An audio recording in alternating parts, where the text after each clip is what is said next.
Hello, welcome to my presentation. For my monster, I got the Nian. It is a Chinese myth. So going into the history of the Nian, first I'll tell you its story. So its story revolves really heavily around the Chinese New Year. Excuse me. So every Chinese New Year, the Nian comes down from the mountains to eat the villages and the people and the food and destroy everything every New Year. And so the people of the Chinese villages would drive away this monster with fireworks, anything with the color red, anything with fire and loud noises, and they would drive him away. So, what's interesting about the history of the Nian is even though he's got such a heavy influence on this holiday, he really only started to, I guess, originate or come about in the 20th century. No one knows the author of this myth or when it started.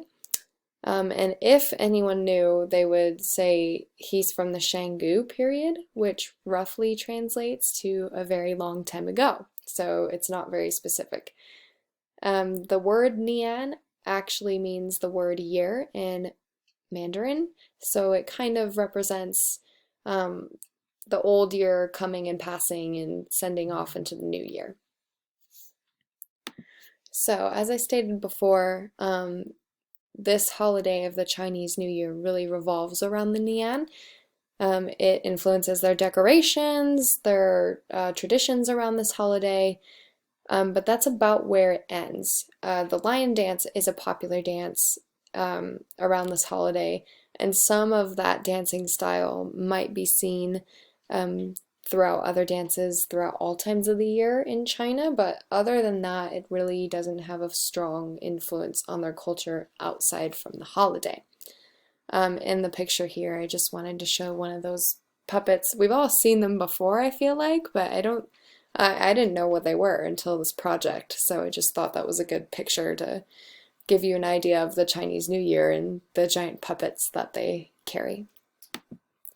So as far as the physical characteristics of the Nian, it looks like a lion, a very interesting lion, and it's said to have the heart of a bull. And one thing I found really interesting is that some people, well, I guess not some people, he is an ocean monster. He's described as a beast from the ocean, as you can see in the top picture.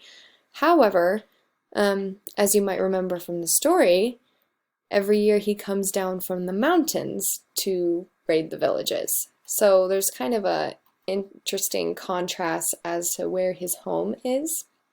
Maybe he's a sea creature that lives in the mountains. I just thought that was interesting.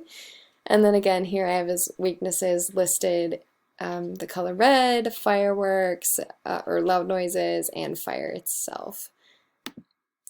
So comparing the Nian to Greek myth, the first figure that came to mind for me was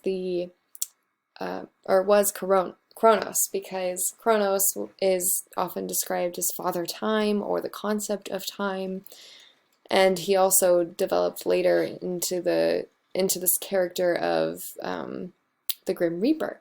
So when the Grim Reaper comes to your door, it kind of means you've run out of time and you don't want him to come to your door. Similarly, that's how the Nian is treated. The Nian symbolizes the old year, and when he comes to your door, you don't want that. You want to ascend into the new year and send the Nian away. So I thought there was a similar concept there. Physically, I thought the Nian was similar to Greek myth because he is a mix of two animals, very common in Greek mythology.